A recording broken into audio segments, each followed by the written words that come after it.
Welcome to tape 2 in the low-cost underground housing workshop series. What we're going to do in this tape is teach you how to design underground houses better, I think, than most of the underground houses that you've seen or read about. We're going to work on two principles in this tape. The first principle is drainage, your most important consideration in underground housing. If your house leaks, badly at least, it's a failure. We're going to learn how to use gravity, how to work with gravity to solve our drainage problems, rather than having gravity cause drainage problems in our underground house. After we lick the drainage problems, then we're going to work on getting light and air and views in the underground house. And we're going to teach you 13 different methods of getting light, air, and view in the underground house without using the four methods that are predominantly used in the United States today, the four methods that I call the Foolish Four. These are the methods that have been used by those people who I have called previously the concrete terrorists, the guys who build concrete underground houses. They're locked into a system of building which, to my way of thinking, is a disaster. First of all, concrete is a minor disaster. In order to build a concrete wall, you have to build 3 walls altogether. You have to put up shoring. You have to build 2 wooden walls. Then you have to put in your rebars, and then you pour the wall, and then you tear down this wall and tear down this wall to have one wall. You got rebar, concrete, wood, and wood. With our method of building, it's just sink that post into the ground and put 1 layer of lumber behind it. And of course, your layer of polyethylene. So you're actually building 1 wall with our method of building, and you're building 3 walls with the concrete. A lot of other disadvantages with concrete. One is it's ugly. Another is it's, catch this, temporarily permanent, which is to say it'll last for a number of years. It'll last probably the length of time you want to live in that structure. But it's permanent during that time in as much as if you want to put in a window in that wall, a doorway, add a new room, you have to get in a jackhammer to blast out that concrete. Very costly, time-consuming. With this method, with the post-shoring polyethylene method, you make your excavation, you get in a saw, and you cut out what you need. And it's very quick, inexpensive. Concrete, I say it's temporarily permanent. It's not all-time permanent. It's not nearly as going to last like the Rock of Ages. In fact, the Wall Street Journal says that most commercial buildings, which are mostly built out of concrete, the average length of lifespan of those buildings is 38 years. The normal commercial building in the United States is torn down after 38 years. Skyscrapers a whole bit. I would presume that that's because the concrete is beginning to give out. I worked on the Golden Gate Bridge for a short while, and we were replacing the concrete walks on that bridge, although they had hardly any traffic on the walks, because the edges of the concrete were crumbling off into the bay. And that was after that was in the 60s. The bridge was built in 38, I think, and so you can guess how long that lifespan was, about 30-some years for that concrete. I've also heard that structures that were built around the Golden Gate for World War II for gun emplacements, they were beginning to crumble. So concrete, I am presuming, has a lifespan, usable lifespan of 40, maybe 50 years. It's not going to be a structure that you're going to pass down to your children and your grandchildren and so forth. Other problems with concrete is radiates radon gas. Radon gas is caused by the deterioration, radioactive deterioration of granite.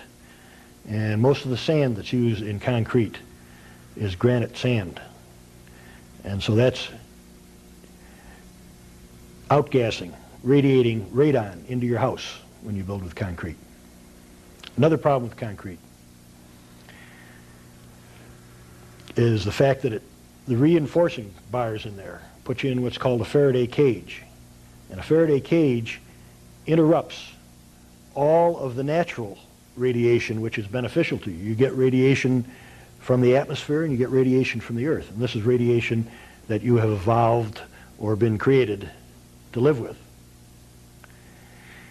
And when you put yourself in a Faraday cage, that interrupts that radiation, that waylays it. Okay? The same way when you're driving over a bridge and it cuts out the radio in your car, well, that's the same effect that a Faraday cage does. And they have done a number of studies on this, guys in submarines and so forth, and they've discovered that living in these steel encasements cause a number of biological factors of distress on the body.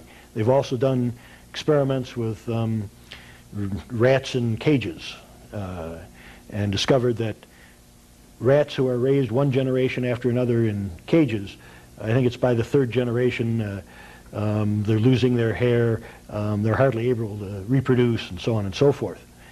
And they believe that this is because they're in a Faraday cage. And of course, concrete is ugly. So, I can't imagine anybody who would rather live in concrete than in a wood-paneled home. And I can't imagine paneling concrete because by that time you've built 4 walls.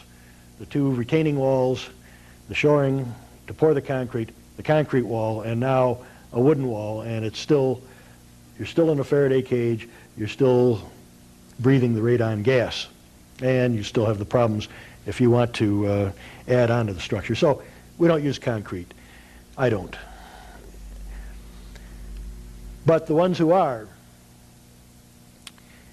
have 4 methods of design that they use, almost invariably. Once in a while they sneak in and maybe use a clear story or something, but for the most part they use these 4 methods of design, which are the first thought house, light wells, skylights, and atriums. Let me explain what the first thought house is.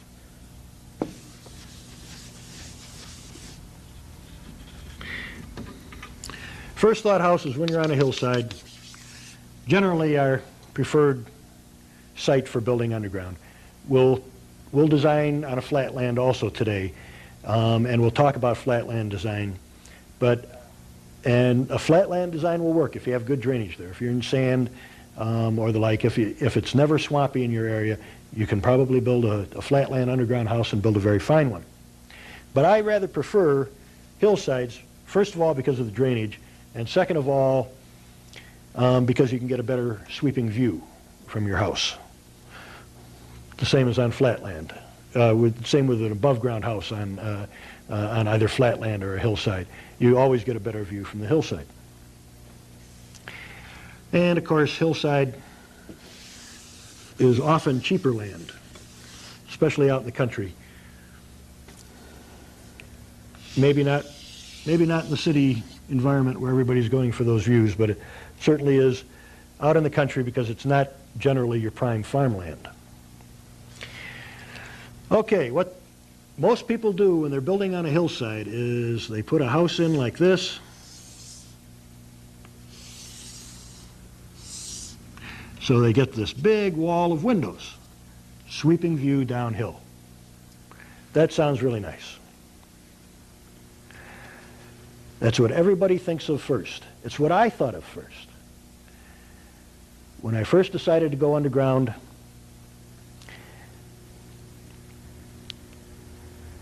I was freezing in this little shack, and I tried to figure out what kind of a structure I could build that would be cheap, quick, easy to build, and above all, be snug. Wind would not whistle through. And my decision was to build a first thought house, a little first thought house. Fortunately, I didn't get that house going. It was fall. I didn't get it going. And I had the full winter to think it over. And I was uneasy with this because, first of all, you can be trapped in a place like this. You know, if you got a bear out there, you have only one entrance, okay? It could be the sheriff or a narc or some other undesirable element out there. It's got you trapped. Or it could be fire out here. Or it could be a tree or something falls there and blocks the entrance. And you're trapped in there. Now, I don't know any animal other than human beings that build an underground structure with the entrance only on one side. Somebody said there's a spider down in Florida that builds into the sand on the beach with only one entrance. But if that critter does exist, it's the only one that I know of. And I have to tell you a story here. At a rainbow gathering a couple of years ago, if you know what a rainbow gathering is, it's when 20,000 hippies gather over the 4th of July, and we've been doing that for 20 years now. This rainbow gathering was over in Washington State, eastern Washington, in a national forest. And one of the things about a rainbow gathering is you try to give. And what I had to give was information on underground housing. So I did a sort of an impromptu underground house talk. And I was kneeling on this little knoll, grassy knoll. I was barefoot. I had my legs behind me, and I was talking about this very thing, about the fact that man is the only animal that I know of stupid enough to build a structure underground with entrances only on one side. And I said, that proves to me that the other animals are smarter. Just as I said that, second after I said that, I felt something furry on my ankle. And I reached back, I thought it was a caterpillar or something. I reached back to brush it off, and it was something bigger. And I looked down, and just as I did, a gopher popped back into a hole. And there were some guys standing behind me, and I looked up at these guys. What the hell is that? And these guys had great big jack-o'-lantern grins on their faces. And they said, the moment you said that about the other critters being smarter than man, that gopher popped up out of a hole, ran over to your ankle, and started rubbing your ankle with his head. And it's a true story. And if you don't believe that, you probably haven't been to a rainbow gathering. If you had been to a rainbow gathering, you would believe that such things happen. It did happen. Okay, so you have entrances only from one side in the first thought house. You have light coming in from only one side. That means everything in that house from now on, when you're working with normal daylight, everything is going to be bright on one side and dark on the other side, and this is going to get to you after a while. It's going to cause a little neurological distress or a little psychological distress. You may not even notice it, but it's going to cause that. And the back of this house is going to be darker. Okay? So you have no balance of light, you have no cross ventilation. You're going to have to put a fan in there to move that air around. Even if you have opening down here and an opening up here, it's not going to really get back in there, in that house, and circulate. It's going to come in here a little bit and go up and out. You have a lot of thrust of the earth coming down here, and nothing up here to back that up. So you're going to have to build some fancy reinforcement in there, some diagonal braces and such.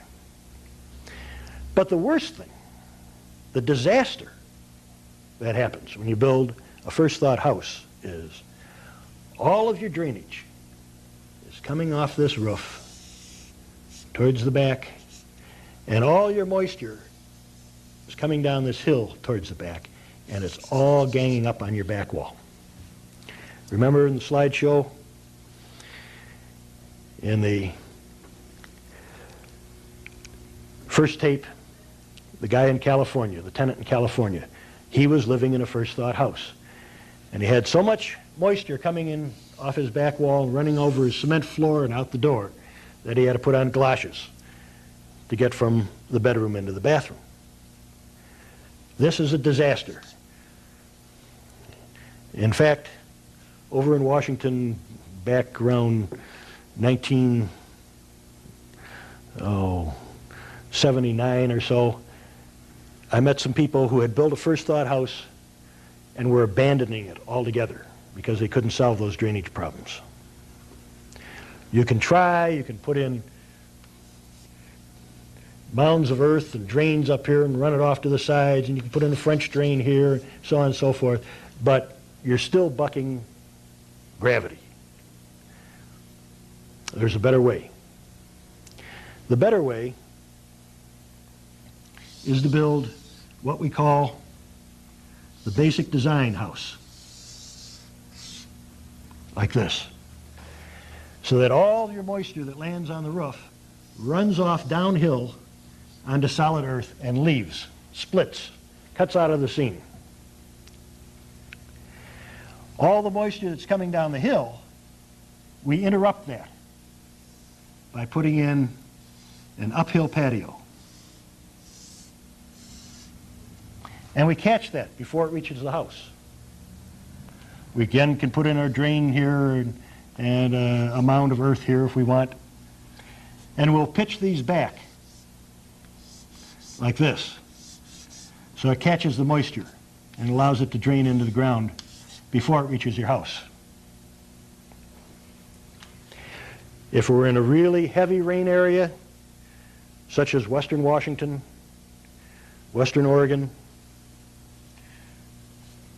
we can put fiberglass across this and turn this into a greenhouse. And we can catch the water off that in gutters and run that off to the sides. So now we have a pretty dry house. If we're still in trouble, we put in our French drain here, which is crushed rock or sand, and we run it out in tile drains out there. Even in the Washington, Oregon area, this should keep your house dry. Incidentally, when you do that in Washington, if this is your house, looking down on your house, the house is draining down like this, your roof. Normally, we put in a square uphill patio. But in those areas, you might well want to go to a ship's prow uphill patio, like this. So the moisture coming down the hill is diverted out around and doesn't back up against this back wall at all. But normally, you can be pretty confident with a square back wall. Square back wall.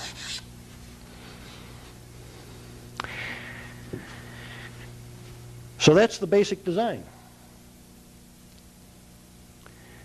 You've solved your drainage problems. You have also gained excellent chance for a greenhouse. If you're on, in particular, if you're on a southern slope, your sun is coming down into your greenhouse here when you have fiberglass up here. You've got an excellent greenhouse, and it's not interfering with the views from downhill. And yes, we're going to get views downhill. It's taken me 21 years to come up with a system of getting a solid wall of windows on the downhill side while we're still running our drainage off onto solid earth on the downhill side. And how we do that we're going to go into very deeply in this section of the workshop. So this is the basic design, shed roof going downhill, always with an uphill patio, always. Even if you're in a dry area and think it's not going to rain much. Remember, we've been getting incredible record rains in places like Texas that don't generally have heavy rains. And whatever climate you're in, you may get these incredibly heavy rains the way the climate is changing. So always put in an uphill patio. I mentioned that you've got an excellent chance, excellent opportunity to put in a greenhouse here, but you're not getting any direct sunlight on the southern slope from these uphill windows.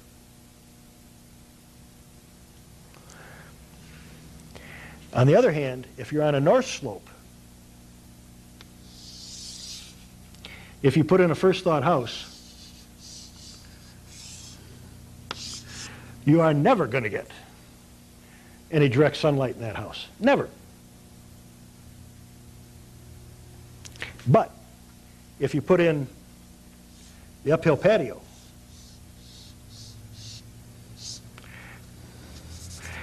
and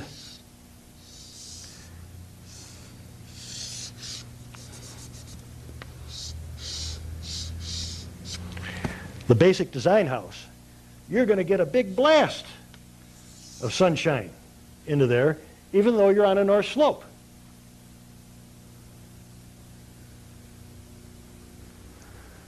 You solved your drainage problems. You're on a north slope. You're getting a big blast of sunshine, whereas the first thought house causes drainage problems and never gets any sunshine on a north slope.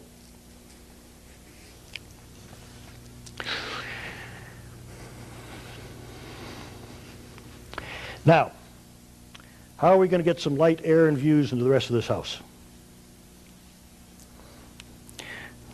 By the time you're done with this tape and go through the design section with your design kit, you will be better prepared to get light, air, and views into an underground house and to solve the drainage problems than probably 98% of the practicing architects in America today. All right, let's start working on getting some light, air, and views into the rest of this structure. The first thing we do, first thing I did, was I made a Royer foyer, which is a pie-shaped excavation out the side. This, of course, all represents earth. This represents the uphill patio.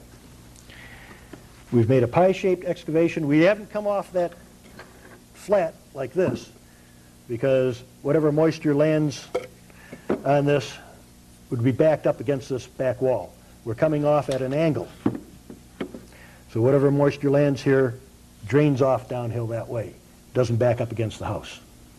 It's pie shape. And now we've opened this up. A doorway and windows. Just as we saw on the slides. Tape 1.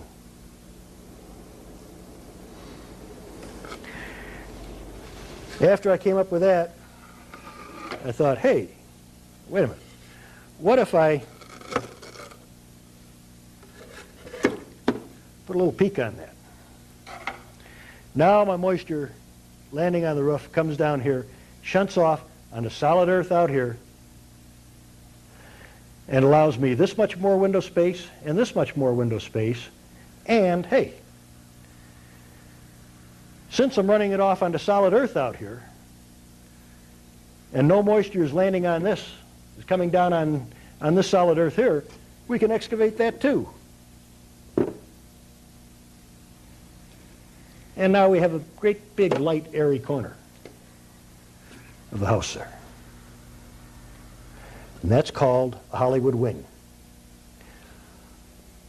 I call it the Hollywood wing because it's a little garish. But it works. Works great.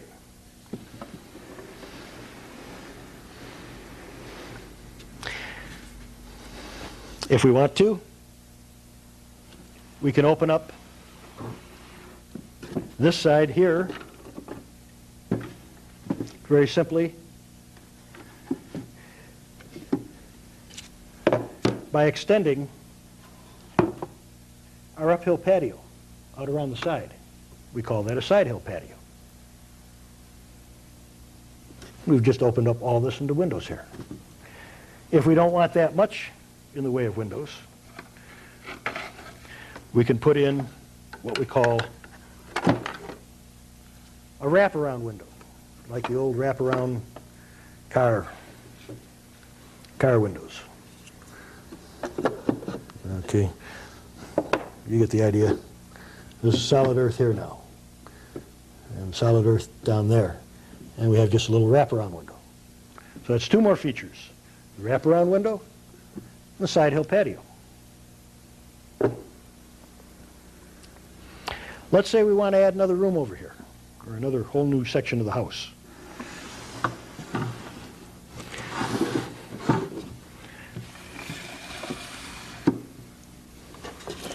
Whoop, that's my breakdown model.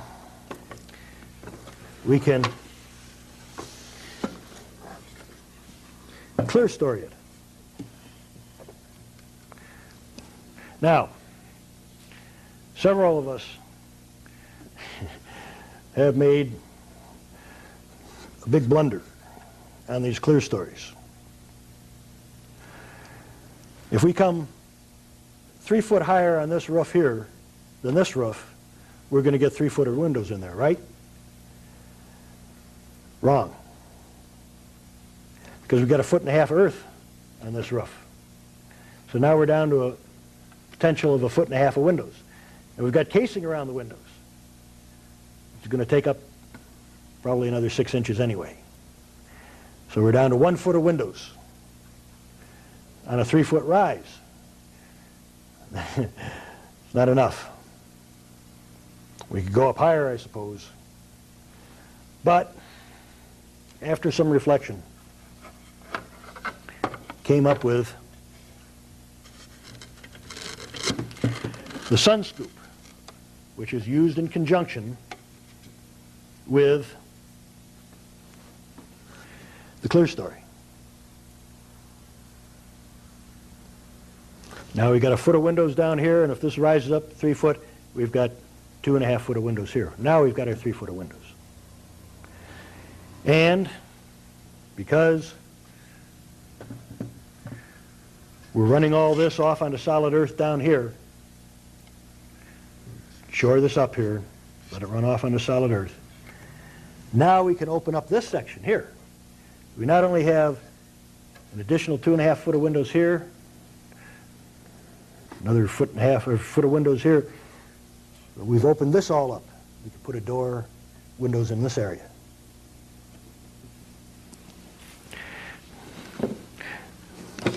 Now we got solid earth out here, remember. I promised you I was going to teach you how to get a solid wall of windows if you want. And still run your drainage off into solid earth. The way we do that, working with features like this and this, or with a gable, features that open up either side, potentially can open up either side of this solid earth. What we do now is add this, which is a lateral window well.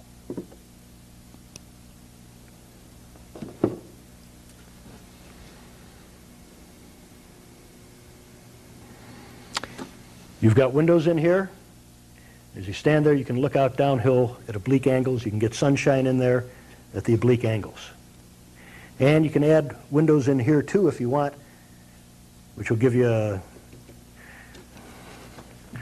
extra insulation so that you lose very little heat out of that. And now you're running all your moisture off onto solid earth downhill, and you still have a solid wall of windows here. You could put this guy over here also, and maybe the next room over here has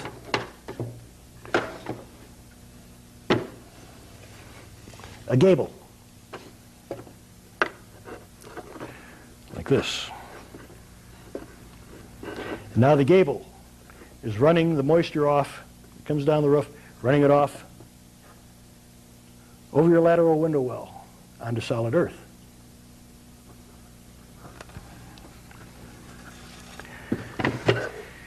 Several other features are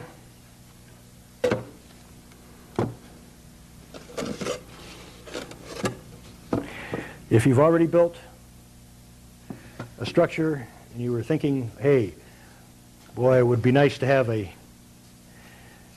Hollywood wing in there. You've got a roof like this. You've already built the roof. You think, hey, I'd really like to have a Hollywood wing in there, but if I do that, I'm going to have to tear off the whole roof to put that Hollywood wing in. Instead of tearing off the whole roof, all you have to do is excavate out here and add this structure, which is an extended Hollywood wing. Now the moisture that's coming down here shunts off on the solid earth and allows you to open up all that in there. Another feature you can use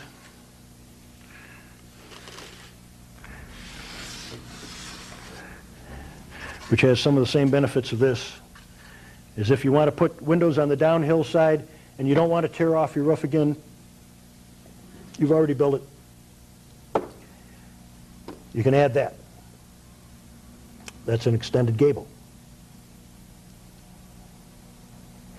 The extended gable, I didn't like it first. It was one of my carpenters that came up with this concept, by the way. I didn't like that at first because you'd be looking out through a tunnel. And then I thought, hey, if it's a question of looking out through a tunnel or not having any windows on the downhill side at all, or tearing off the whole roof of the house, then this would work. Plus, it has the advantage of being an excellent mudroom, and once again, an airlock. Doors here, glass doors, I would hope, I would assume, glass doors, and doors here. And now you've got an airlock, and if you're up in Saskatchewan or someplace, Montana, Minnesota, someplace like that, that could be a really nice feature. And it can be your mudroom.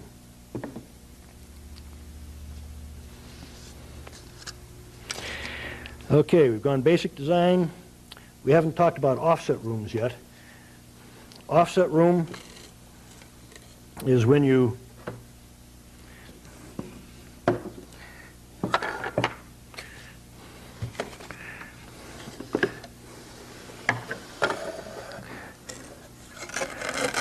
build a room like this, it's offset. And we saw that in the slideshow. I had my original $50 house, and I built an offset room up here. But you can offset it twice. You can offset it so you get windows here looking out on your uphill patio, and so you can have windows out here as long as you do something with your drainage in here. You can't have a roof that drains mud down into your patio. First of all, it's going to erode your roof. Second of all, it's always going to splatter mud up against your windows. Third of all, it's going to make that a mud hole out in your patio where you're probably going to be walking, entering. You don't want to do this. You want to drain it always off into solid earth. And the way to solve that problem is to put, one of the ways of solving that problem is to put your gable up here,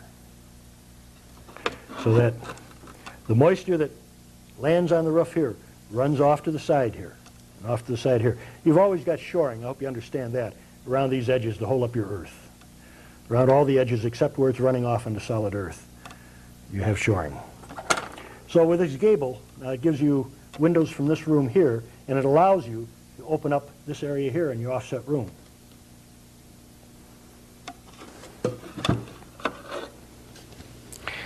Another thing that would work there, running that off, is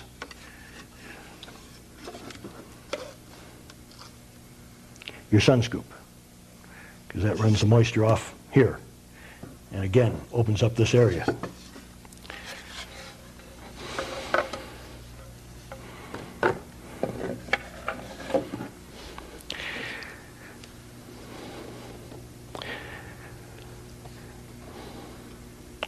Okay, well, we've gone through 12 of the basic 12 designs. What are the other architects doing? The concrete terrace. Well, they're doing the first thought design that I told you about. Building like this on the hillside, getting only one wall of windows in the place, causing drainage problems, getting no balance of light, having entrances only one side,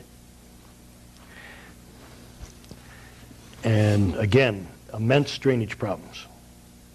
So we don't use this. We do not use the first thought design. Nor do we use atrium. Atrium is when you have 3 or 4 sides of the house facing a courtyard. Now, granted, perhaps in an urban situation, that might have some advantages. At least you're looking out on each other's rooms.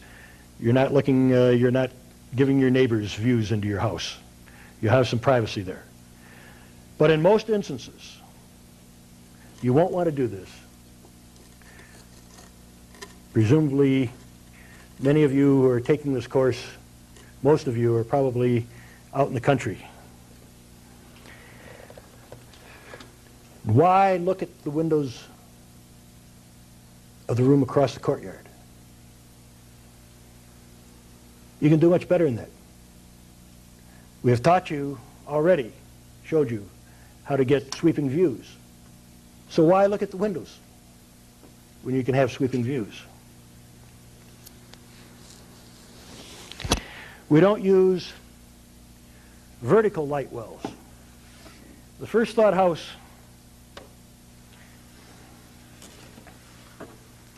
the first thought house has no windows at all on the back side. Okay, you've got your hillside coming down. You've got no windows at all on the back side. You only have windows up front here. And that won't even meet the code, because what you're probably going to do in this house is put your bedrooms towards the back, which makes sense. Usually when you're in bedroom, you're either asleep or at least you're not looking at the view, okay? When you're up and about, kitchen area, living room area, family room, and so forth, you are looking at the views. And that's why you put those up towards the downhill side of the house, the view side of the house, and you put your bedrooms in the back. But the code won't let you get away with a bedroom that doesn't have a second way out. Because if you're in your bedroom and the house catches on fire,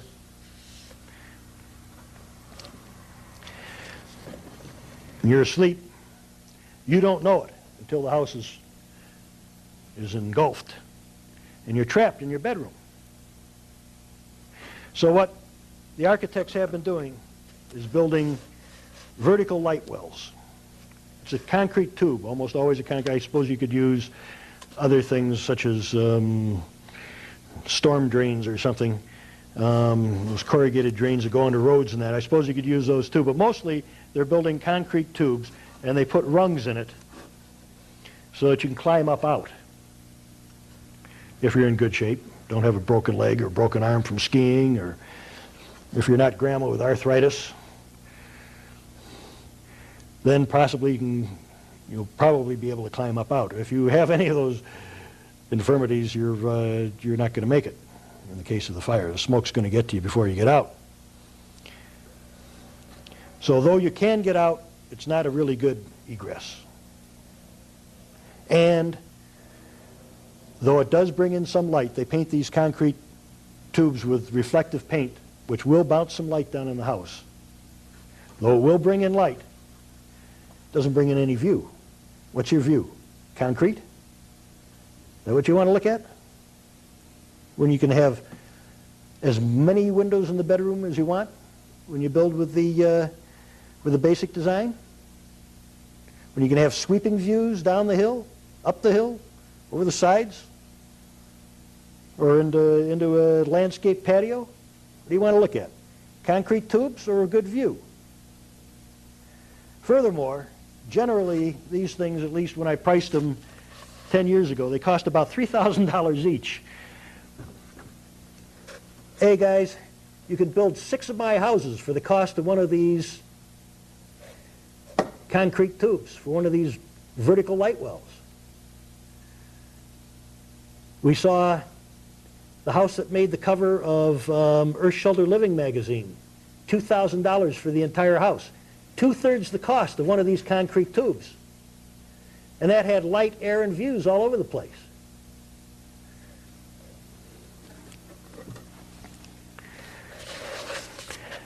So we don't want to go vertical light wells.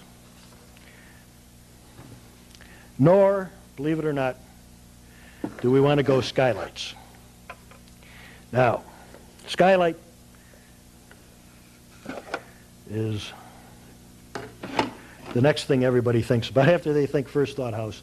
Skylight is the next thing they think about in order to get light, air, and views, or light anyway, into the house. And I will concede this about skylights: they do get light into the house. Okay? In fact, it's probably the most effective means of getting light into a house.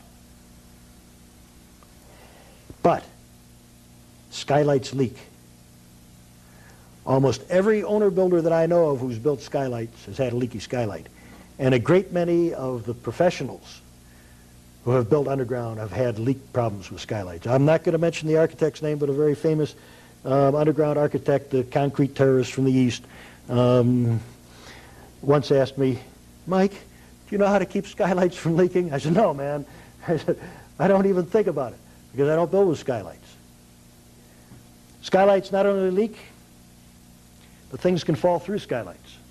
Okay? Horses, don't laugh.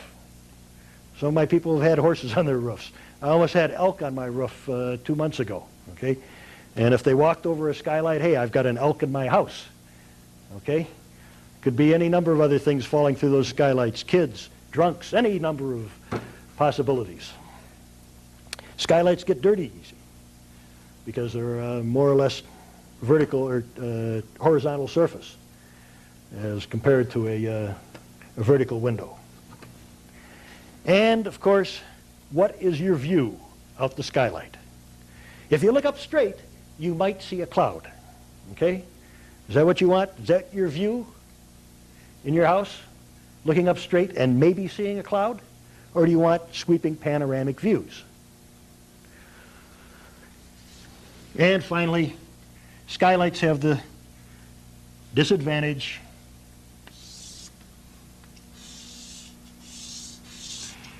of letting the hot summer sun through, heating up your house in the summertime, and letting just a fragment of the winter sun through when you want the heat.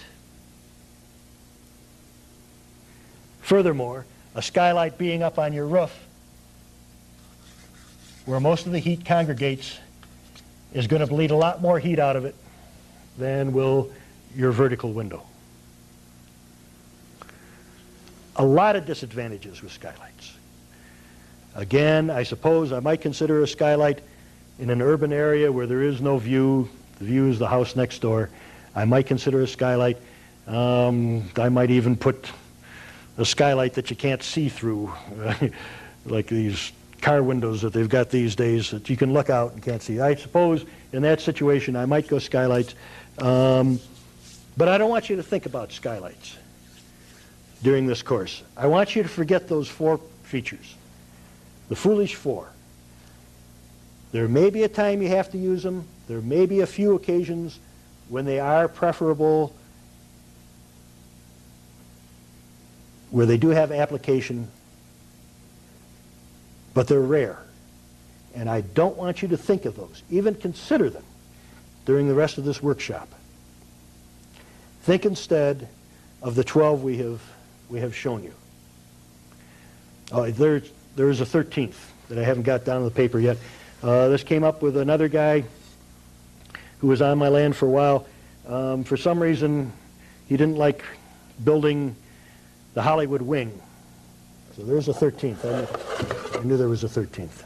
He didn't like the Hollywood wing. It was too much effort to build. So what he wants to do instead is just cut off that corner of the house here. Shore that up.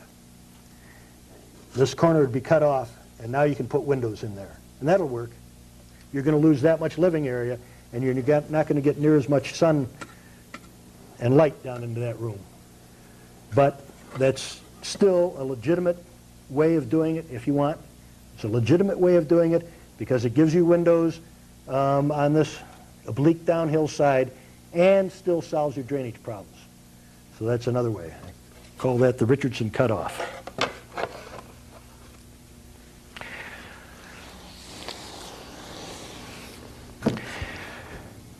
Okay. We've learned 13 different methods of getting light, air, and views into the underground house other than the foolish 4. And now what we're going to do is start giving you some design problems so that you can learn how to use these things. And I want to tell you this. I want to tell you this right now. When you're doing these design problems, you may be tempted to try to design your house. Okay, you've been thinking about this house. You have probably already drawn up plans for your house. Chances are, unless you have read the $50 and Up Underground House book, the chances are you've probably designed a first thought house. Maybe you're thinking of making some changes now. I hope you are thinking of making some changes. And you're going to be tempted to try right off the bat to design your underground house during these 5 exercises that we're going to give you. 5 design problems that we're going to give you. Don't think about your house now. Think instead of simply fulfilling the design problem. And it's not going to be easy, because what we're going to ask you to do in each of these 5 design problems, what we're going to ask you to do is, first of all, solve your drainage problems. And second of all, get windows into each room in this house. In each of these design problems, get windows in each room from all 4 directions of the compass. Each wall of each room of these houses that you're going to design have to have windows from all 4 directions of the compass. Now, right away, you're going to say, hey, that's overbuilding. That's too many windows. I don't want that many windows in my house. You're going to say, hey, I have all those windows in there. I'm going to lose much of the benefits of going underground. It's true. It's true. You will lose if you have in your final house windows from all 4 directions of the compass in each and every room. You probably will not want windows from all 4 directions of the compass in each and every room in your final house. However, by doing it during these exercises for these 5 houses, by forcing yourself to get windows in each and every wall of every room, you will learn how to get windows from any point of the compass in any room of the house that you finally build, which you can't do with a first thought house. Okay? First thought house almost always has windows just on one side. Once in a great while, they'll have a little wraparound window here or over here, and once in a while, you'll find some really daring architect who will offset a little bit. And once in a great while, maybe 1 out of every 100 architects will actually be so daring as to put in a clear story in there, okay?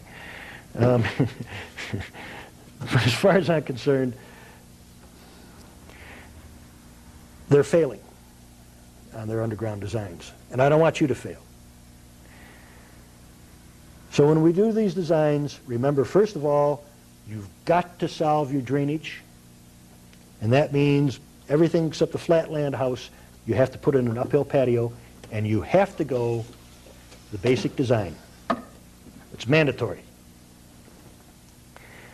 And then you work with these features, and you run your moisture off down the hill, and you've got to get, to fulfill this problem, to solve this problem, you have to get windows on these other three sides in each and every room. Okay, let's go to a design problem, and what you're going to have to do now, you're going to have to shut off your machine for a while, take a pair of scissors, and you've got to cut out around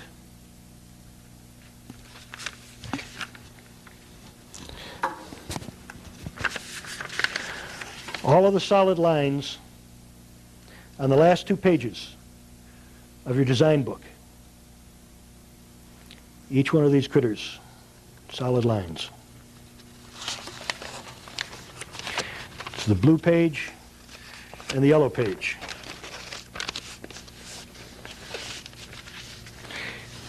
If you don't have a, for some reason you're watching this tape and you don't have a design, a workbook, freeze the camera and make one of these yourselves.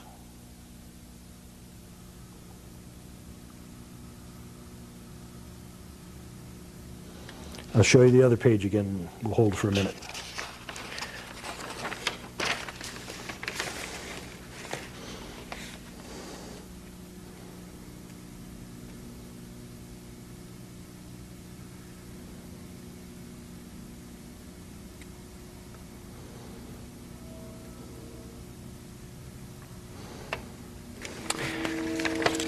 Okay.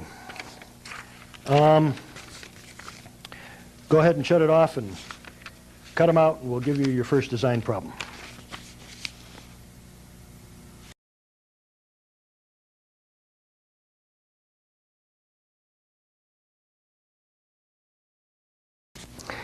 Okay, now that you've cut out the symbols in your design kit, let's see how to use them. First we have the sun symbol. Now, where you're sitting, if it helps you on this, you can actually sit at home so that you are facing south. Otherwise, sit in any direction you want and simulate south. And the way you simulate south is that you're sitting at your desk or your table or on the floor, wherever you're sitting and doing this. Take your sun symbol. You're here. You're sitting here. Take your sun symbol, put it out in front of you so that the rays are pointing down towards you. Now, you are always looking south throughout all these exercises. You are looking south. If we give you, as we will, your first design exercise on a south-facing slope, then the next thing that you do is you take your symbol, which says drainage. It's got an arrow. It says drainage on it, okay? And you point that towards the sun. That's a south-facing slope. The slope slopes down towards the sun, towards the south. If we give you an exercise for an east-facing slope, you take your drainage symbol and you point it to your left. The slope now, you're facing south, and the slope is now going to your left towards the east. East. On a west-facing exercise, you put your drainage symbol so it faces towards your right, towards the east, and of course, north faces you. The slope is coming down towards you, and the sun is also coming down towards you. So those are the first two things you do. Always keep the sun out there. You won't have to bother about that anymore. Just keep the sun out there. For each exercise, you'll change your slope with the arrows. The arrows in this design kit always indicate drainage, the way drainage is going.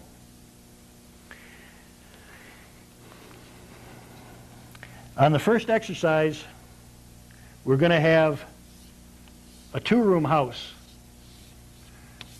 but I'm just going to put one room down and show you how to use the symbols. You put one room down, and you've got to have an uphill patio on this. Where does your uphill patio go? It goes on the uphill side, which is here. So there's a couple of symbols that say uphill patio. That solves your drainage problems, that and the fact that the drainage on your roof is going off downhill. So here now, on the model, we have the basic design structure and an uphill patio. If you decide that you want to use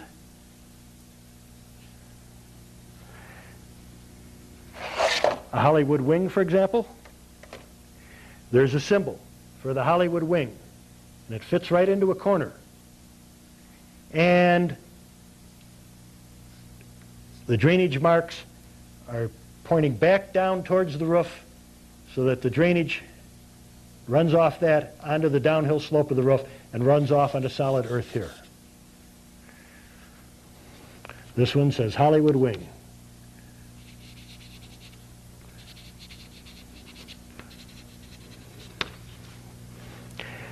Almost always, in conjunction with a Hollywood wing, you use a Royer foyer.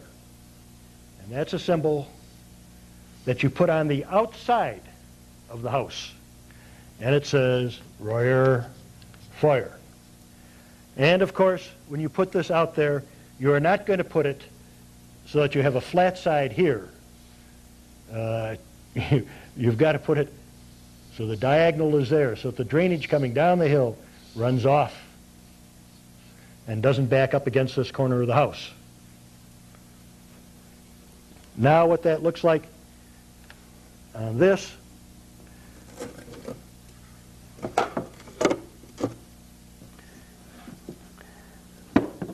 is that. And what it looks like on your diagram now is like this.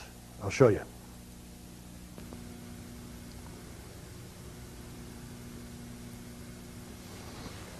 Your uphill patio, your Hollywood wing draining back, your Royer foyer, which is the excavation out there, the pie-shaped excavation, your drainage going downhill towards the sun because you're on a south slope.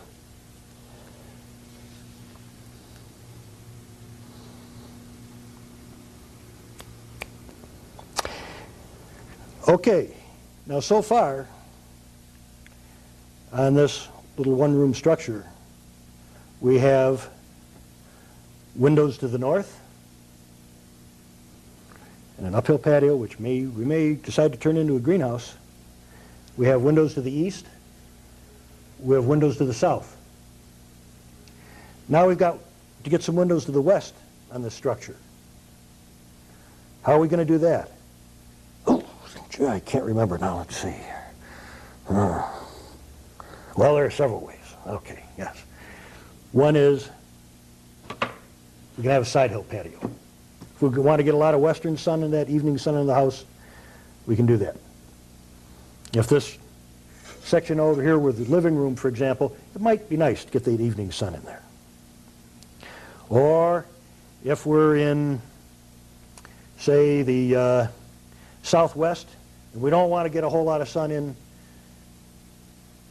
the evening in there, then in that case we might go to our wraparound window, which is this critter here. Okay, and put that wraparound window in. And we have just a little sunshine coming in the evening. In the southwest, we don't want a whole lot of evening sun in. The house is already warm. Okay? So we might go the wraparound window. There are several, maybe a couple other ways of getting windows into that side of the house. But now we have filled, in this little one-room structure, our requirements for this course, which is to get light, air, and views, windows, from all 4 points of the compass into the structure, into every room. This is one room, so it was fairly easy.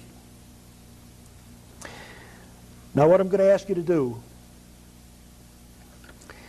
is to design for me a 2-room house on a southern slope,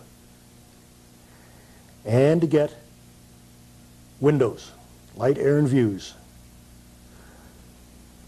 from all 4 directions of the compass in those 2 rooms, in each of those 2 rooms.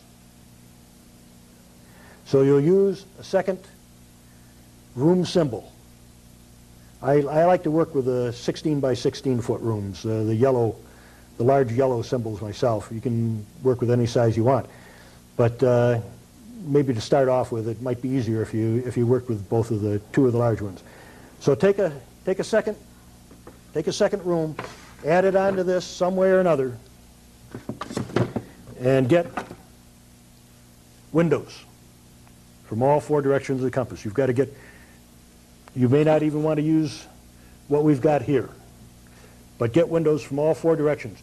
Turn off your machine now and take as long as you need to try to work out that problem.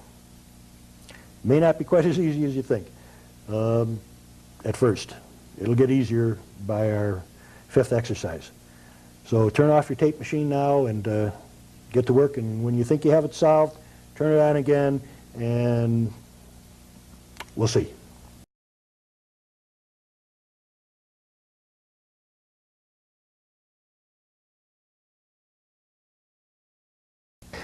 Okay, not bad. I see some of you have come up with this design. You've got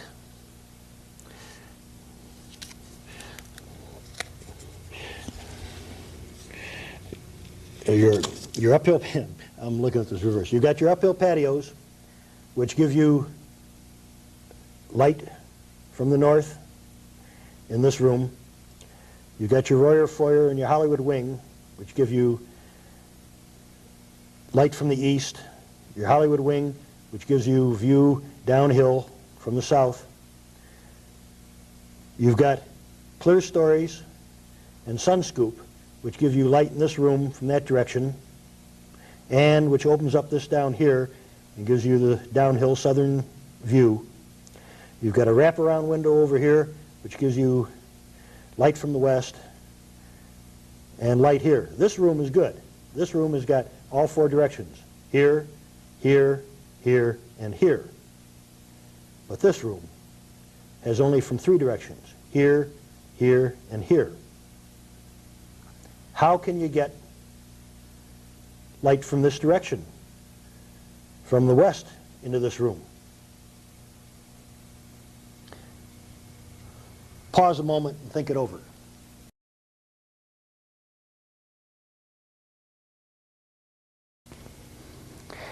In order to do that, as we have it here, you would have to offset it.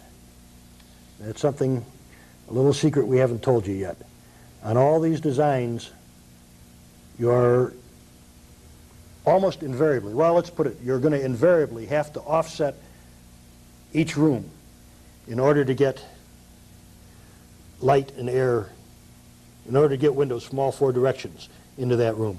When you offset it now this clear story and the sun scoop have opened up this area in here, and it allows you to put windows in this offset here. Okay? You could, if you want, instead of using the clear story and the sun scoop, you could do this over here. Just put a gable in there. And now you've got, on this design, you've got from the east, from the south, from the north, and from the west on this room, because your gable runs your drainage off onto either side here and opens up this section here.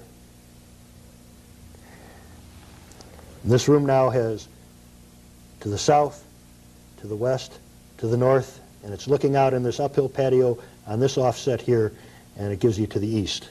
Let's take a look up on the scale models here.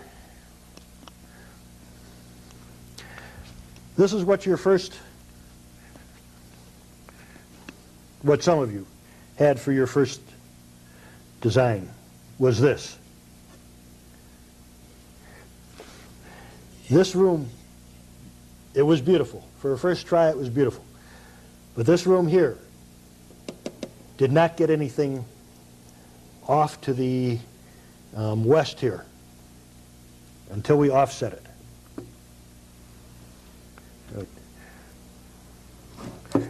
Till we offset it like this. Now, the moisture running down off the sun scoop here on the solid earth out here opens up this area in here. Gives us windows in here and also allows us windows in here. Or, as we did on the second design,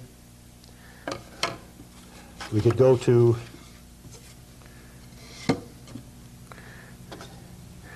this.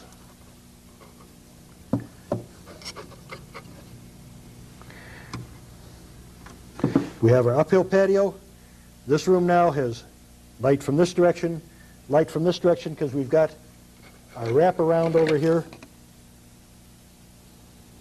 Our wraparound.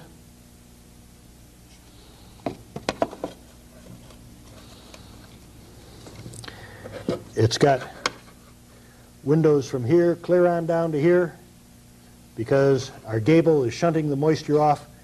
Well, we could on this one we can't have a clear story. We don't have a clear story on this one. It's like that. You can't run your moisture off here and just have mud flowing down there onto that. That's going to cause all kinds of erosion problems. So you can't use a clear story on this one. But you can use that gable, and it runs it off down there and onto solid earth there. And that allows us to open that window here. The Hollywood wing allows us to open this here. The Hollywood wing and the Royer foyer allows us to open this here. And of course, we've got the uphill patio and windows here. You did pretty good on the first design. Let's get a little tougher here. Let's do a 3-room house on an east-facing slope. Now our sun is still in the same area, and now our drainage symbol faces off to the left, towards the east. That means the slope is now like this. The slope is coming down off to the east. Where do we put our uphill patio? Right. We put it to the west, which is the uphill side of the slope.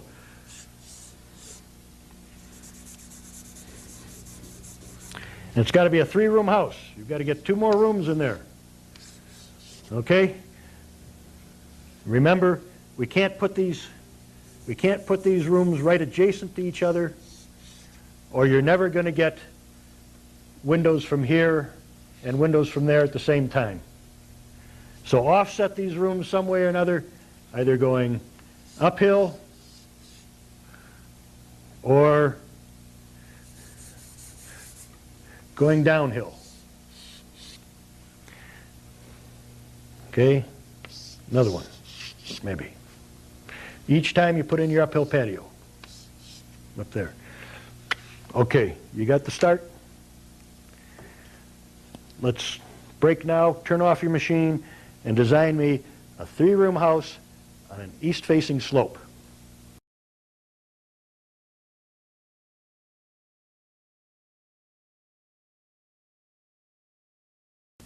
Okay, here's one that works. There are, of course, a great variety of possibilities, but here's one that works. We've got we're to the south here. This is the south. The sun is shining in this direction. Our drainage is going off to the east. It's going off to our left. Consequently, we always have the uphill patios to our right there, in this case. And we're offsetting our rooms again, just at least to fulfill the design problem here, assignment. Now, this design is for a more northern country, and what we've done here is on this room we've just put a little wraparound window here to the north. Sometimes we like to get north light. If you're an artist, you certainly like north light. If you're in the southwest, you certainly like north light. Doesn't beam all that heat into your house. It's the fad today among some designers, a lot of owner-builders, not to put any windows at all in the north of their house because they don't get any sunshine through them. I think that's a serious mistake. First of all, you want that balance of light. You do want some windows to the north in any climate, even up in Alaska. You want some windows to the north to get a little balance of light.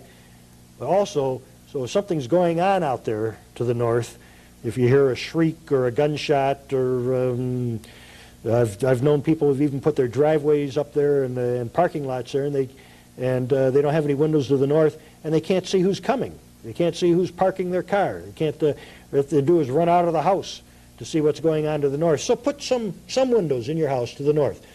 You're not going to want to put large numbers in the northern country to the north. So in this case, what we put in this room is just a little wraparound window to the north. So in this room now, we get windows from the west because of the uphill patio, to the south because of this uphill patio and the fact that we have offset the room. We're getting windows to the east through this gable and windows to the north through the wraparound window. This room here gets windows to the west from the uphill patio, to the east from this uphill patio because it's an offset room, and to the south rather, this room from the uphill patio, and because we're in the northern climate, we're going heavy on the southern sunshine. And this room is clear storied, it comes up above, and it's sun scooped also. So we're not only getting it from the uphill patio through here, but we're also getting a big blast through the clear story and sun scoop. And because we have a clear story and sun scoop, that opens up this here, so we get light from the east into this room. And because we have this gable over here, shunting the moisture off on either side here, we're getting light windows to the north on that room. This room and this room must be the same height. Where the clear story comes in is between this room. We can't have this room higher than this room, or we're running our moisture right off into the wall of this room here, and into this little patio out here. So these rooms are the same size, but these two rooms are higher than this room over here. That gives us the clear story and the sun scoop. And now this room has windows to the west here, a blast of windows to the south, getting in that good southern sunshine in the northern climate, because we have a side hill patio. We've excavated much of that side of the hill there. The patio goes all the way around. And we're getting even more sunshine in that room from the south because we've got the Hollywood wing in there. Brings in even more sunshine. And of course the Hollywood wing opens up this section down here and allows that open there. This is one of the exceptions where we don't use the Royer foyer here because we've already got it excavated with a side hill patio. Usually we use a Royer foyer with a Hollywood wing, but with a side hill patio we don't need to. So each of these rooms now has windows from all four directions of the compass. Again, you're not necessarily going to be doing that many windows in your underground house. You probably won't be doing that many windows in your underground house, but we want you to do that now so that you'll learn how how to get windows in from any directions of the compass that you want. Here's what that looks like in the scale models. You have uphill patio all the way here, here, and here. You have a wraparound window here, and of course this is all earth here. You have a wraparound window there. You have a gable over here, which opens up this. Now this room has windows from this direction, windows from this direction, and a window from this direction.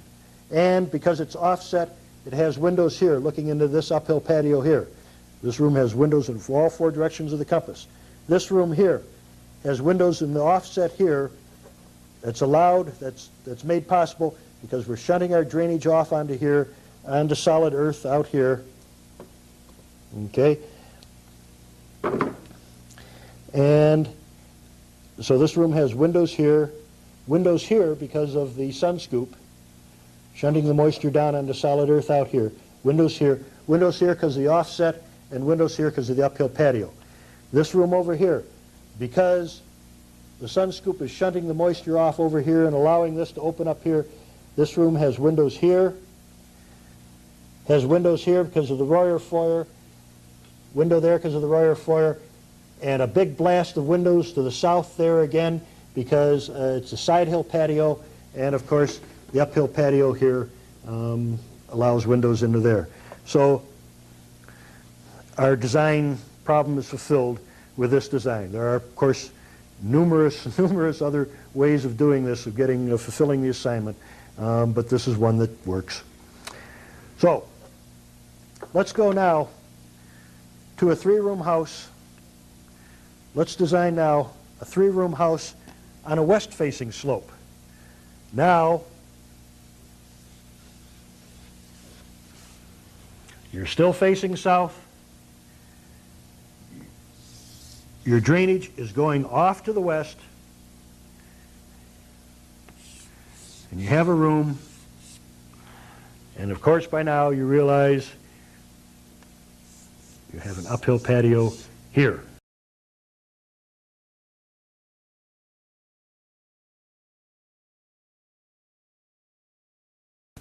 Okay, here's a design that would work on a west-facing slope for a three-room house. And when I designed this to make it a little more interesting for myself and a little more illustrative to you, I designed this with the southern part of the country in mind, hot climate. And obviously we're going to get a lot of sunshine from the south, and it may surprise you that I put in a side hill patio here on the south. That would let a lot of sunshine in. And that would be good during the wintertime. You'd want a lot of sunshine in there in the wintertime to warm it up. But in the summertime, that's going to bake you. So there's a couple things you can do there. One thing is you can plant broadleaf trees and shrubs to the south so that it blocks the sun from the south during the hotter parts of the season. Assuming, well, let's see, I haven't lived in the south. I'm assuming that some of the southern trees will drop their leaves in the wintertime. Another thing you can do is over that side hill patio, you can put a lattice. I think it's called a trellis, and plant vines and so forth that creep over that to make that a little shady area. You'll still get light in from the south and flickers of sunlight into the house, and you'll still have a fairly cool area there. So okay, this room here now gets sunshine from the south, eastern sunshine, wake you up in the morning, a lot of good eastern sunshine, and not much western sunshine, but some western sunshine. Okay, this room, and of course it gets northern sunshine because it looks into the uphill patio here. This room here now gets some southern sunshine in here because you've opened up this area with a gable in this room, shunting your moisture off on either side. So we're getting some windows into there, solid earth here, windows here, windows here, and windows here. This room is covered. It's got windows from all four sides. This room now has windows here again, same as with this room. Windows allowed in here because you've made a little a little excavation in here, little mini downhill patio, and because your gable is shunting the moisture off to either side. So you've got windows here, you've got a Hollywood wing here, which allows windows on the downhill side. You've got a side hill patio on the north here, and that allows you a big blast of northern windows, cool northern windows, and a nice shady north side patio area. And you've got an uphill patio here which allows windows. So this room has windows from all four sides too, and it'll keep you fairly cool in the south, this design. And you're getting a big blast of morning sunshine into that house, and not much evening sunshine, and you've controlled your southern sunshine. And you've done pretty well on northern windows. You've got this big blast of northern windows here, and northern windows there. So that works pretty good. Let's take a look what that looks like on scale models. You've got your side hill patio here. You've got a gable here which allows light in there. You've got your uphill patio here, allowing light in, and you're looking out windows on this side into another uphill patio. This room here, because of the gable, allows you windows here. You'll have solid earth out here. Windows here, and windows here. This room, windows, a side hill patio out here, and windows here. Now, some of you are going to be doing some things which are going to lead to trouble. Always inevitably, everybody comes up with some of these. Some of you might be trying to build, say, a room that has a sun scoop over here and a gable here, so that you have a solid wall of windows down here. What's the problem on that? Well, let's take a look. If you have such a room and you have a sun scoop over here and a gable here, hey gang, what's the problem? You have no place to drain your water. No place to drain your moisture. Not enough anyway. Okay? So what you're going to have a torrent. Every time you have a rain, you're going to have a torrent coming down that little tiny area there, and it's going to be draining off your roof. Not going to be enough earth down there to absorb that water. So you have to be really careful on how much space you use in here. If you want to go all windows on that downhill side, then put a guy like that in, extend your roof, make this room a little bigger, and then maybe put a Royer foyer or a gable or something over there. Okay, but you've got to get a solid chunk of solid earth out here. And if you want solid windows, then put in your lateral window well here. Of course, it extends from here to here, and that'll give you the solid wall of windows. We haven't used any lateral window well yet on the designs. Maybe I'll try to work one up on the next design. So, some of you might be wanting to put a Hollywood wing up here. It's unnecessary, and it's a problem. It's trouble looming there, because it's going to be very hard to keep the earth up on this Hollywood wing, because you already have windows in here, the uphill side. Lots of windows in there, and there's all kinds of ways of getting windows over here. Side hill patio or wraparound windows. We'll give you windows over here, or offset room. They'll all give you windows on this side if you want, on the uphill side. So the Royer foyer is always for use on the downhill side, either there or over there. The Hollywood wing is always used downhill side, usually in conjunction with the Royer foyer, which once again is this excavation. That excavation is the Royer foyer. Other things you can use with the Hollywood wing is, say, a side hill patio. down there if you want. Okay? You can also do that. Some of you are going to want to do this. Same problem. Hey, you've already got a big blast of windows up here. Okay? You don't need this. And you're going to have trouble keeping the earth up there. You might say you're going to have some trouble on this one too. You are, a little bit of trouble. What you're going to have to do is mound the earth up here. Cut out this slope somewhat. You'll have a lot more earth in here than you will in here. You can't quite get away with that as easy on here. If you mound this earth somewhere along here, you have to pay the piper on this slope. And you don't need this here. You do need this here in some circumstances. Up here, it just gives you this bit more windows. It gives you a lot of slope trouble. Over here, it gives you this much more windows, and it opens up this down here. This is the way to use this. Use it like this. Ah, come on. No, wait a minute. Use it like that. What's going to happen? All your moisture is going to catch in here, okay, right in there, gang, and it's going to leak on you. You've got to get that moisture off, working with gravity, running that moisture off downhill. All right. Give me a 4-room house on a north-facing slope.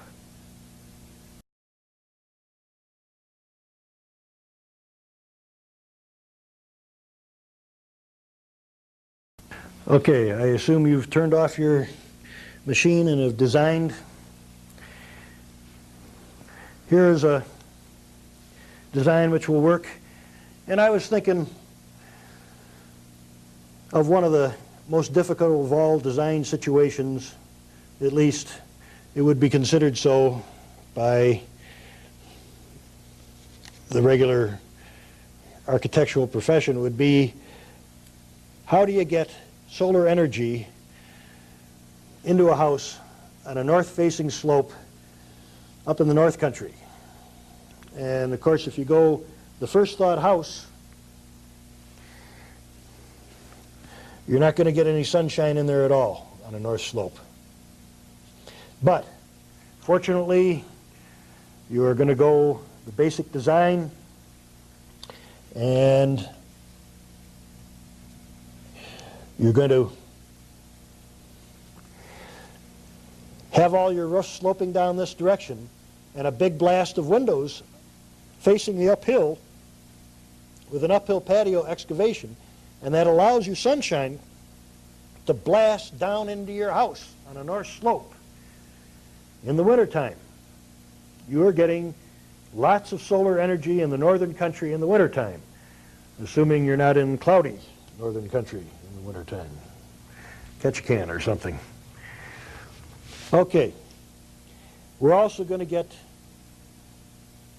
a pretty good amount of western evening sun into this house and a fairly good amount of eastern sun and just a minimum of northern light into this house and still fulfill our design problem here.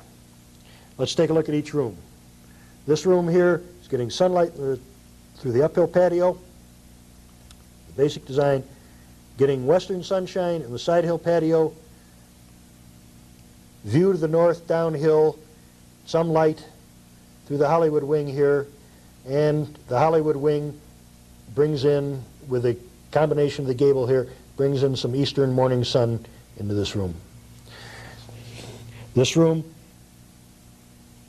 gets a little light to the north and a view downhill through the gable, gets western light through here, southern light through the uphill patio, big blast of sunshine, and gets some eastern light through here because of this gable. Opens it up. This room, it's light here, light here, light here, and light here. This room also. Light because of the gable, downhill view, light here because of the offset room into this uphill patio, big blast of southern sunshine, and a big blast of morning sunshine into that house. In the northern climates, you're obviously going to want dual or triple pane windows. And it's a good idea in the northern climates to have shutters, insulated shutters, that you can pull down at night and snug up your house. Okay, I do want to show you one thing on this. We've got a unique combination here that we haven't shown you yet. We've got a room like this and a room like this, and we've got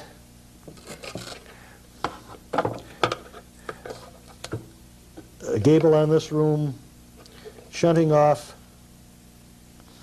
onto a Hollywood wing over here. And this is a possible combination. You may possibly get into trouble on the drainage on this, but if you work really carefully with your polyethylene, this should work.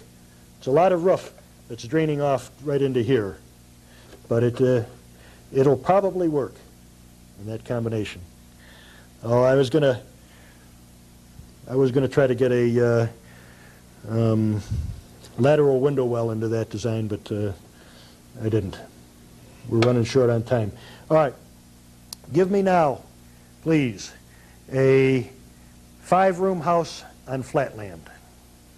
Shut off your machine now and give me a 5-room house on flatland.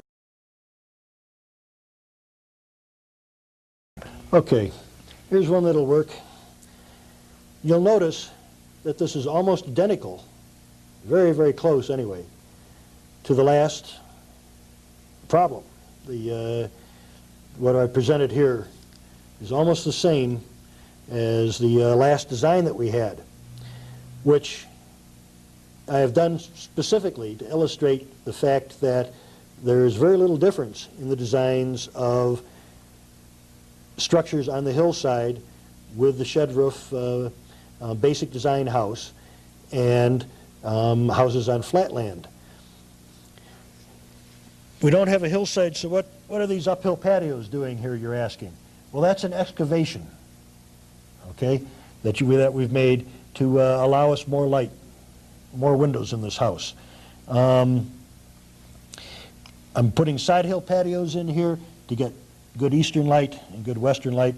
Once again, all these rooms will have views and light from all 4 directions.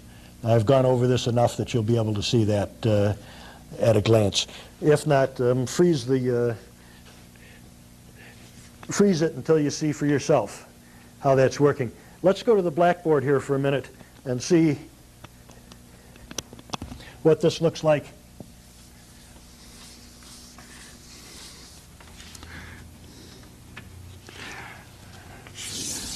Surface area. I've designed this for a northern climate where we want all kinds of sunshine, as much sunshine, particularly in the wintertime, as we can get. What we've got are houses that are built like this.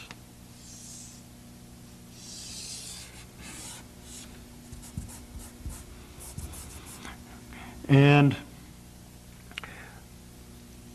well, actually it would go right flush with the surface like this. And where I've indicated an uphill patio, what I've done is excavate out here a little bit to give us a bigger blast of windows from here to here on this. And we've got gables in there, and we make a little excavation out here in the areas where we have windows. And everything else, the moisture is running off onto the sides, onto solid earth. Something that I haven't mentioned so far is I have mentioned the fact that I like shed roofs. I like shed roofs. It's the easiest for an owner builder to build, and it's the easiest way of dealing with the drainage. It's a problem, however. If you look in your workbook towards the back of it, you'll see on page 14 that on a 24-foot,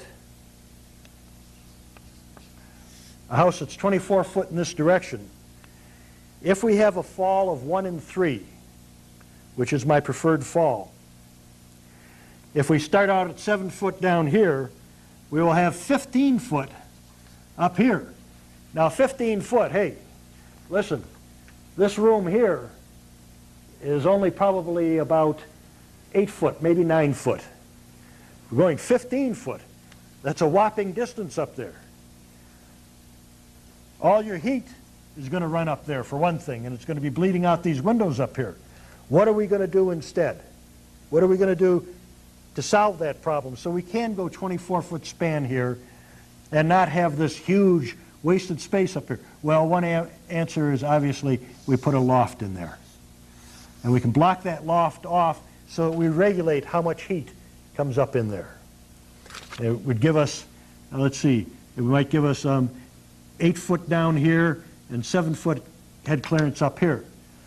Might get down to only, I'm just guesstimating here, might get down to 3 foot there. What are we going to do with a 3 foot space there? Well, if you're a hippie, you can put a mattress on the floor here, okay? If you're not a hippie, you can put closets in here and maybe a desk in front, okay? And a chair here, okay? You can put bookshelves in there. You can put a closet in here and a couch in here, okay? Work with it. Work with those small areas. My original $50 underground house, I think I had only 3 or 3.5 foot head clearance on the lower side. I put a mattress on the floor. That's where I sleep to this day. Mattress on the floor, it's fine. 3 foot is enough to sit up. You can sit up on that mattress on the floor with your back to this wall. In fact, I understand in Tokyo now they're building hotel rooms that have 3 foot head clearance in their hotel rooms, like a Pullman berth. Other things you can do if you don't want to do that is you could keep this solid earth and drop down into this area down in here, and this would be solid earth. It's another thing you could do. Or if you wanted, you could have a living area up here and a storage area down in here, okay? Use your imagination, but make use of the space. Whoa, well, new day, new place. Looks like we're going to have some time to get out in the field today, and hopefully before we do that, we'll be able to run through some interior considerations. We went over design pretty carefully yesterday, in the early part of this tape, working with drainage and getting light, air, and views.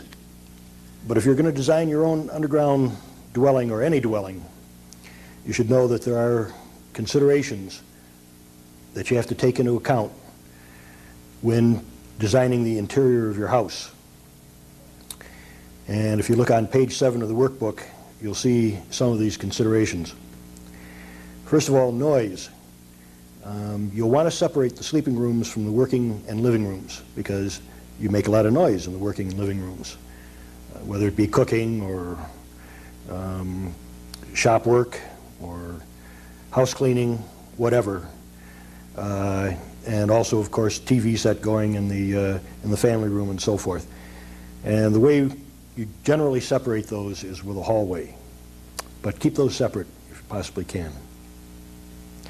Remember also to avoid putting elevation changes in a work area.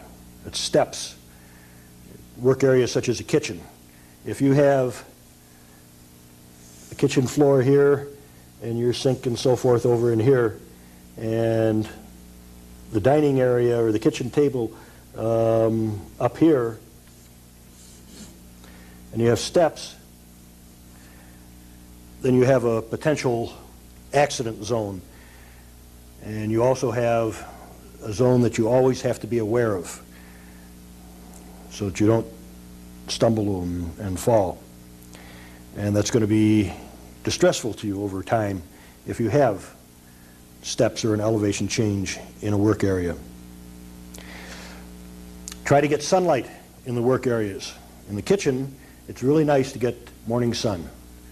Warms you up, brightens the day up, warms up the kitchen in the morning.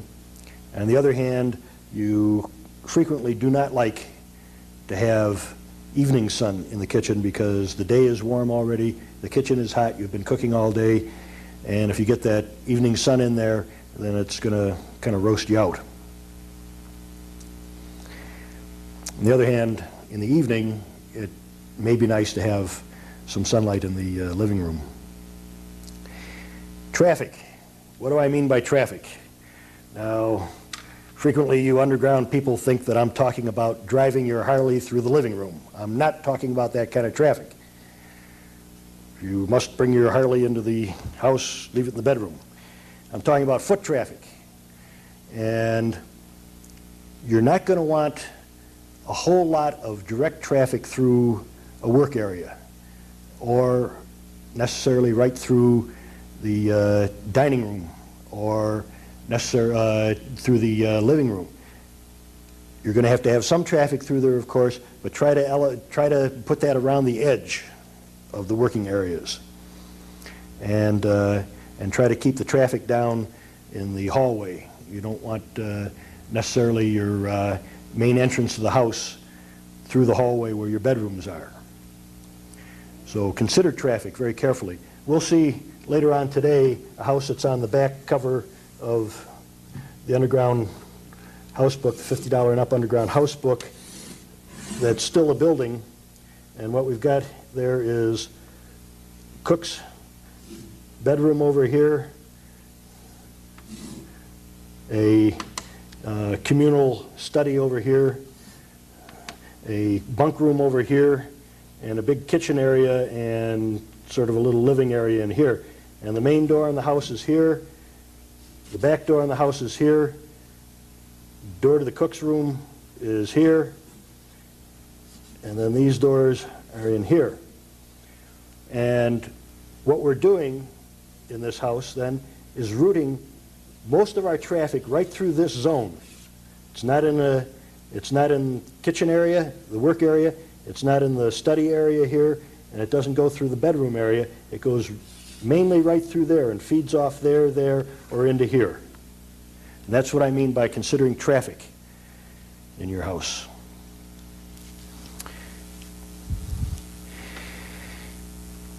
The fashion today is to go towards tiny, minuscule kitchens. And I have a lot of problem convincing city people that when they move out to the country, they're going to need a big kitchen. In fact, there are some people who believe that the kitchen should be the main room in the house. And you should put couches in there, easy chairs and so on and so forth, and a great big center table. In Scandinavia, this is known as the great room. And in various other parts of the world, that is definitely the main room of the house. Among other factors, a good psychological factor for the lady of the house to have people near her when she's working, and incidentally, a labor force that can help. Shell peas and so on and so forth, wash the dishes. Have somebody in there with the lady of the house, and she doesn't feel isolated. If you put the kitchen in the back of the house, a small little kitchen in the back of the house that gives she, or these days he, whoever is doing the cooking, a psychological feeling of being a servant. And the cook is not a servant. The cook is the center of the family, the center of any organization.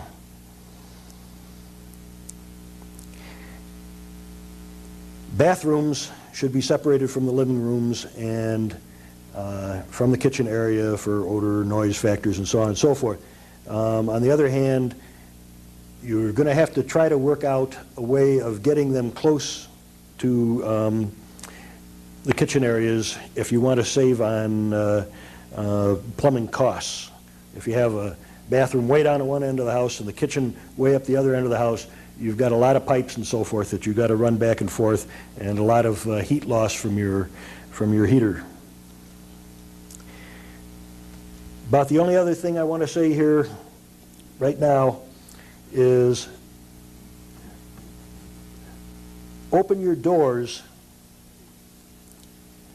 against the wall, like this, or like this. Against the wall there, against the wall here. Don't have a door that swings out in the middle of a traffic area, because sooner or later somebody's going to walk into that door in the dark, or the kids are going to run into it when they're playing in the house, and you're going to have some injuries. And again, it's another small psychological worry, like elevation changes in the work area. So open your doors back against the wall and don't let them hang out into a traffic area. Now I think we're going to break again, and we're going to go out to the field and see some of the underground structures that I've built on my own land.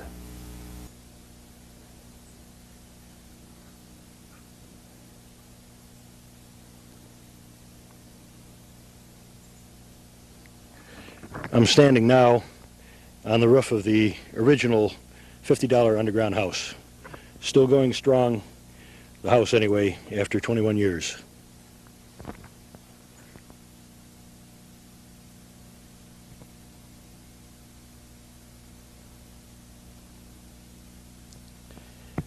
I'm still in the original $50 underground house right now, but we've since turned it into a palatial $500 underground house.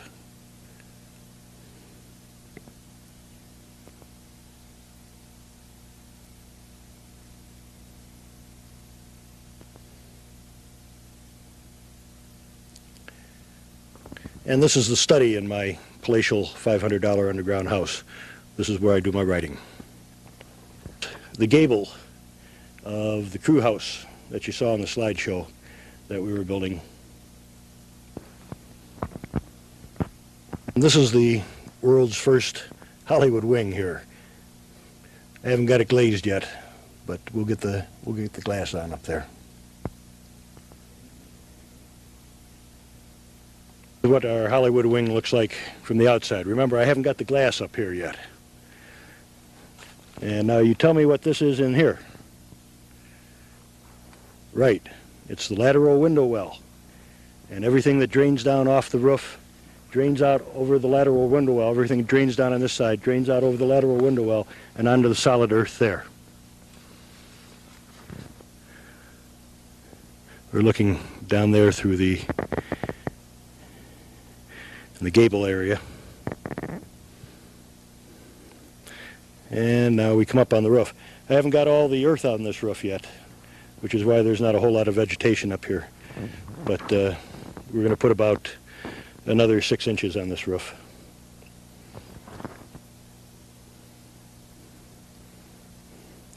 And when we get this shored up, this will be an uphill patio. We're putting the dirt from here on the roof. We excavate it and backfill the roof at the same time.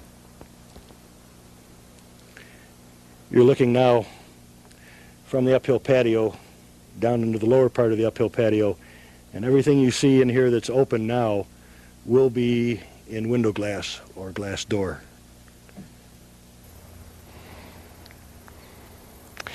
This was the inspiration for my original $50 underground house. I was living in this thing for the better part of a year, and November came along and the winds were whistling through this shack. It wasn't worth insulating. I had, of course, a stove in there, but even with the stove cranked up all the way, if I was on my bed at the other end of the shack and the stove was cranked up all the way, the winds were whistling through and I was cold. So that's how I began to think about building underground, a place that could be built quickly, cheaply, and above all, that the wind did not whistle through. And it came out underground. I'd like to point out one more thing about this. I've roofed this shack twice since I've been on this land, and I have not yet had to re-roof the underground house. The $50 underground house. I'm still living in that. It's a portion of my $500 house, and I haven't had to re-roof it yet at all. Okay, this is a flatland house, and you're looking at it from the northeast, where I didn't particularly want a whole lot of windows. This is a one-room house, and we're going to take you around the other side here in a moment, and we're going to take you inside, and we're going to show you how this little one-room house has windows from all 4 directions of the compass.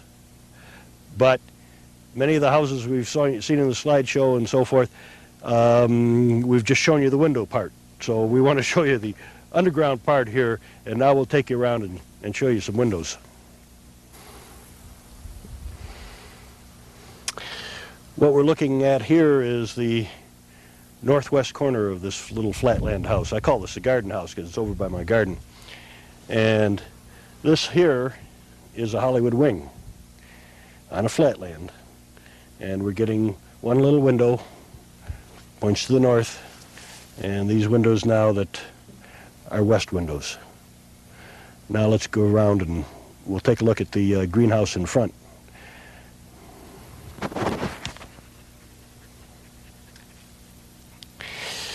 So we're looking now from the other side of the house. We're looking from the southeast.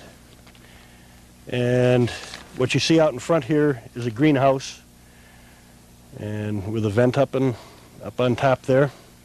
And behind the greenhouse is the house, and then behind the house is a little hidden root cellar, which I can use for a fallout shelter or whatever else I need.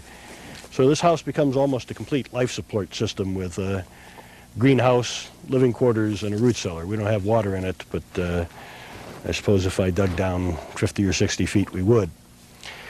One thing that I want you to know about building flatland designs here now is when you build, be sure to come up at least 6 inches higher than the top of the ground around your doorway and around the windows that are not facing out on sunken patios, and berm the earth up a good 6 inches. I didn't do that at first.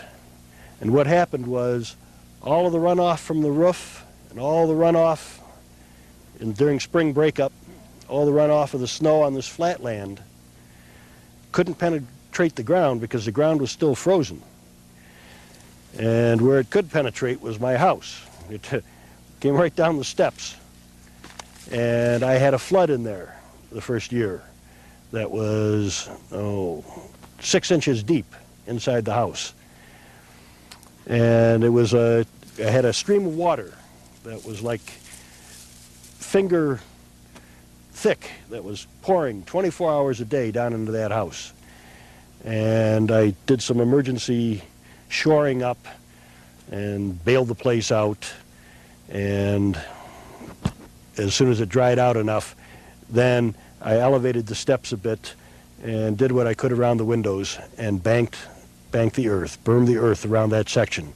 So remember, on a flatland, the windows and the door have to be a little higher than the ground itself, except, of course, if you have a sunken patio. If you have a sunken patio for more windows, then pitch that patio back away from the house and be sure that you have a berm of earth up around that entire patio so that during spring breakup or during heavy rains, the water cannot penetrate. Let's take a little look inside the house now, and we'll call it quits on this one. Okay, come on in. Yeah, now we're looking here out through the Hollywood wing, the northwest corner of the house.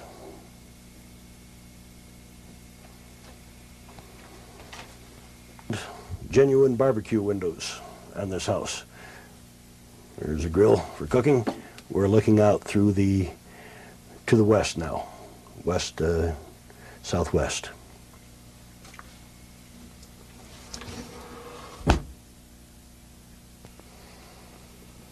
Looking to the south, out through the greenhouse.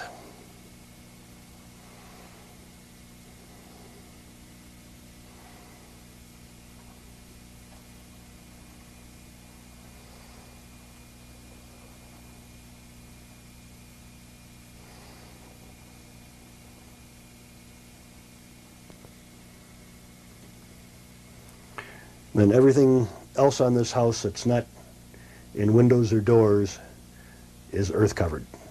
Everything else in this that you don't see in glass, with the exception of over right around the stovepipe, is all earth. And we have a genuine secret room, my root cellar.